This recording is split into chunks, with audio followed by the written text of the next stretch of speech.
નમસ્કાર મિત્રો, મારી યુટ્યુબ ચેનલમાં ફરી એકવાર આપનું હૃદયપૂર્વક સ્વાગત છે। આજનો ટોપિક છે મિત્રો કે રાત્રે આ ત્રણ વસ્તુઓ ક્યારેય ખાવી નહીં, નહીંતર તમને આખી રાત ઊંઘ નહીં આવે, પેટમાં ગેસ થશે અને એ ગેસ અને એ વાયુ એ ગેસ જો અવળો થશે તો છાતીમાં દુખાવો થઈ શકે છે અને વાયુનો પ્રકોપ થાય તો આયુર્વેદ મુજબ હાર્ટ એટેક પણ આવી શકે છે, બ્રેઇન સ્ટ્રોક થઈ શકે છે, એટલે કે લકવો પણ પડી શકે છે।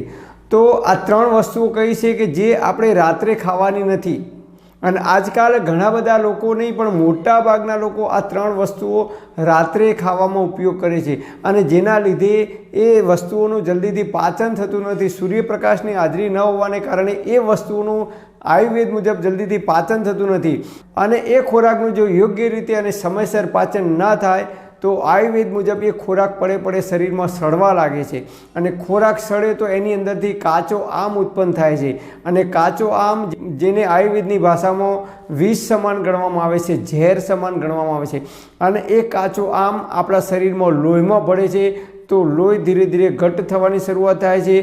એ કાચો આમ ઉધ્વ ગતિ કરે છે તો શરીરમાં જે જગ્યાએ જાય છે એ જગ્યાએ દુખાવાનું કારણ બને છે। એટલે સવારે ઉઠીએ એટલે ઘણા લોકોને હાથ પગના સોધા જકડાઈ જાય છે, પગમાં ઢીંચણમાં વા આવે છે, ઘણા લોકોને યુરિક એસિડનો પ્રોબ્લેમ થાય છે તો પગે સવારે ઉઠે એટલે પગમાં સોજા આવી જાય છે। આ તમામ પ્રકારની બીમારીઓનું આ જડ છે, આ મૂળ કારણ છે। તો આ ત્રણ વસ્તુ કઈ છે જે રાત્રે ના ખાવી જોઈએ। નંબર 1, દહીં અને દહીંમાંથી બનતી તમામ પ્રકારની વાનગીઓ રાત્રે ક્યારેય ના ખવાય સૂર્યાસ્ત પછી। તો આપણે કહેવત છે કે મૂળો મોગરી અને દહીં બપોર પછી નહીં। આજકાલ તમે જુઓ તો રાત્રે દહીંવડા હોય, દહીં પૂરી હોય, દહીં પચવામાં ભારે છે એટલે જલ્દી એનું પાચન થતું નથી આયુર્વેદ મુજબ, તો રાત્રે દહીં અને દહીંની વાનગીઓ ક્યારેય ખવાય નહીં। નંબર 2, ઢોકળા, ઇડલી, સંભાર, ખમણ, ચીઝ, બટર, પનીર આ વસ્તુઓ ક્યારેય રાત્રે ખવાય નહીં કારણ કે પચવામાં ભારી છે, એનું જલ્દીથી પાચન થતું નથી।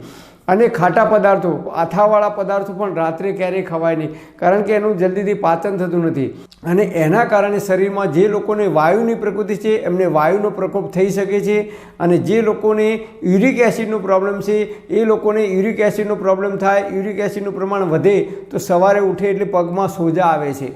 ઘણા લોકોને આંખોની આજુબાજુમાં પણ સોજા આવી જાય છે સવારે ઉઠે ત્યારે। જે લોકો આંધ્રપ્રદેશના છે, પંજાબી છે, તમિલનાડુના છે, એ લોકો તમે જુઓ એ લોકો સવારે 9:30 10 વાગે ભર પેટ નાસ્તો કરે છે। ઇડલી હોય, સંભાર હોય, ઢોસા હોય, જે કંઈ વસ્તુઓ ખાય છે એ લોકો સવારે ખાય છે અને આપણે ગુજરાતીઓ રાત્રે 8 વાગે કે 9 વાગે કે 10 વાગે આ વસ્તુઓ ખાઈએ છીએ। નંબર 3, દાણાવાળા શાકભાજી કયા તો વાલોળ છે, વટાણા છે, ચોળી છે, પાપડી છે, જેની અંદર દાણા આવે છે એવી દાણાવાળી શાકભાજી પણ રાત્રે ખવાય નહીં કારણ કે આયુર્વેદ મુજબ દાણાવાળી શાકભાજી ખાઈએ રાત્રે તો એમાંથી આપણા પેટમાં ગેસ ઉત્પન્ન થાય છે। ફ્રૂટ સલાડ પણ રાત્રે ક્યારેય ખવાય નહીં। કાચા શાકભાજી છે એ કાચા શાકભાજીનું સલાડ પણ રાત્રે ક્યારેય ખવાય નહીં। ઘણા લોકો આપણે રિસેપ્શનમાં કે મેરેજમાં જઈએ તો સલાડ ખાય છે, રાત્રે કાચા શાકભાજીનું સલાડ પણ ખવાય નહીં। સૂર્યાસ્ત પછી જો આ ત્રણ વસ્તુનો તમે ઉપયોગ નહીં કરો, ભોજન પચતું નથી અને યુરિક એસિડનો પ્રોબ્લેમ થાય છે, વાયુનો પ્રકોપ થાય છે, એ તમામ પ્રકારની બીમારીઓથી આપણે બચી શકીશું। પરમપિતા પરમાત્મા આપ સર્વેને તંદુરસ્ત અને નિરોગી રાખે એવી હૃદયપૂર્વક મારી પ્રાર્થના। Thanks for watching my video. Thank you.